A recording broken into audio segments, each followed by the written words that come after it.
E aí, meus estudantes, tudo bem?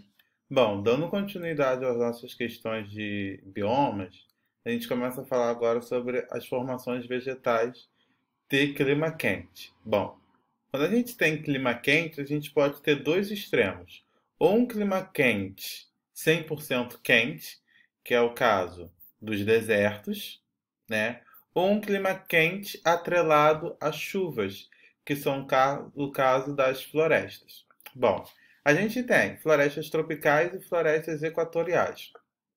No geral, as florestas equatoriais e tropicais, elas são bem parecidas, tá? Elas têm a presença de chuva, têm a presença de temperaturas altas. Só que o que vai diferenciar a floresta tropical da floresta equatorial é que a floresta tropical, ela é mais densa, ou seja, ela tem um quantitativo de árvores de vegetações maiores quando comparado com a floresta equatorial. Não é à toa que a Amazônia é uma floresta tropical, ou seja, a maior floresta do mundo que a gente tem.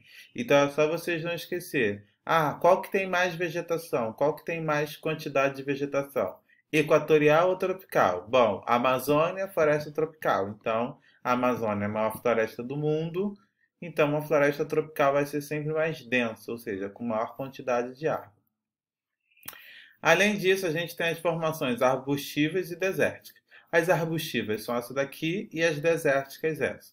Bom, as arbustivas, como o cerrado e a caatinga, a gente percebe nessa foto, a gente vê que ela tem uma quantidade de vegetação, mas uma quantidade de vegetação bem baixa. As árvores não são tão grandes, tão densas quanto as das florestas. E mais, por que são arbustivas?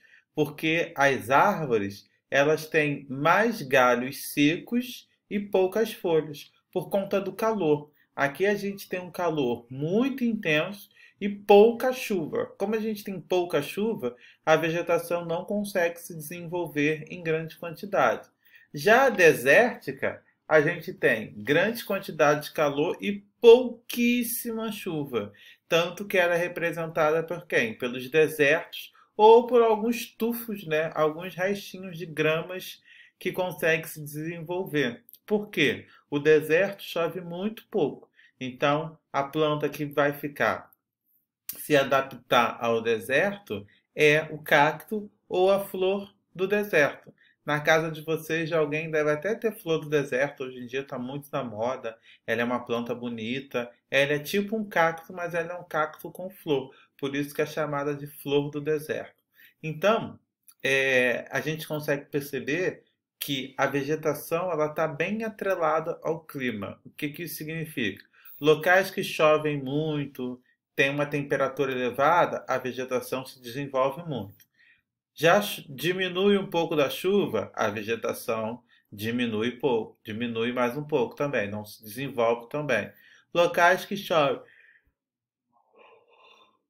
desculpa, pouquíssimo, vegetação pouquíssima. Então a gente nunca pode esquecer isso. Quando a gente fala de vegetação, a gente sempre tem que ver como é que é o clima dessa região. Esse quarto bimestre é molezinho, os capítulos são curtinhos, os exercícios também. Então, na página 221, a gente tem 4 exercícios aí para fazer dessa aula mole mole, tá bom? Leitura obrigatória aqui no livro, página 216 a 219. Olha que capítulozinho curto. Então é isso. A aula de hoje está molezinha, bons estudos e qualquer dúvida é só falar.